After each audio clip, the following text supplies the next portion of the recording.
I'm Mark Vollmer. I'm a project manager at Aquatic Resource Restoration Company. We're standing at Oil Creek floodplain restoration. I want to take a few moments to go through and show you a few things that we did here for the client and what we're doing to help the environment.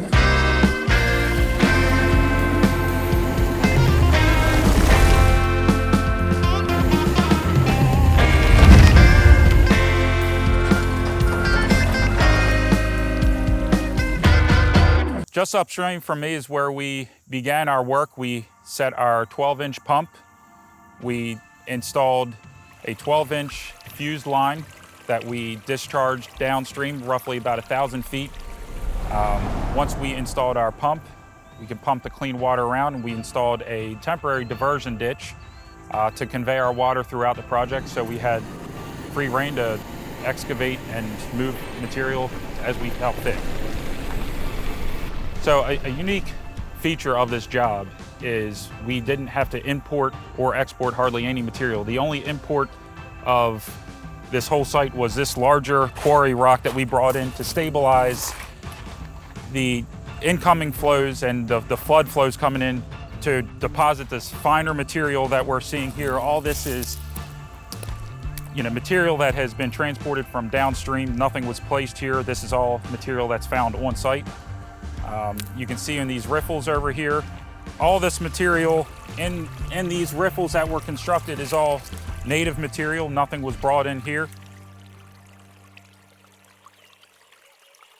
So the whole approach of this job is to cut down this floodplain to mitigate large floods. And the idea for this whole entire area is to flood out and completely saturate. The only channels that have been installed through here is just to control base flow. This whole valley is supposed to take on water. The way this was designed is this was designed to meander the base flow channel from the left side and the right side of the floodplain to slow the water flow. We have a lot of woody debris placed throughout this whole entire floodplain to dissipate the water as the high flow events travel downstream.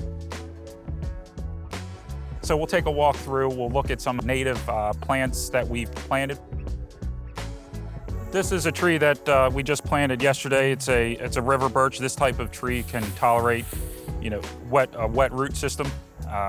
It will thrive in this type of environment. Over there we have some other shrubs that we planted along the toe of the slope to stabilize that area. Yeah, all the seed species and the plants that we install, the plants, the plugs, all have very intensive root systems that will stabilize the ground over time. It's ultimately the roots that are going to stabilize this whole area. The planting is the most important part of this job.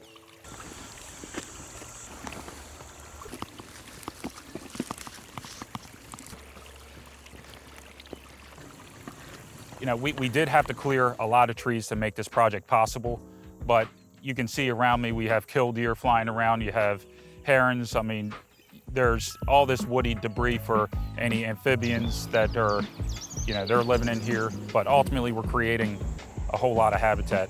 It's going to be a long-term benefit. This is about the last stage of the project. The guys are rolling out matting. They're installing them with staples to hold it down to the ground till we get vegetation establishment through the matting. But this is a process that we do throughout the job. As we complete the work, we have a crew come in and roll out this matting and make sure it's stabilized in a couple days after.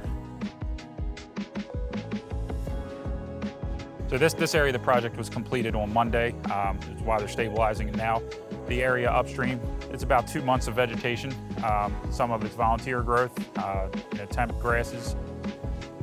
But there's the two separate phases. You got about a couple days after construction, and 2 months after construction, it's already taken good hold of the ground.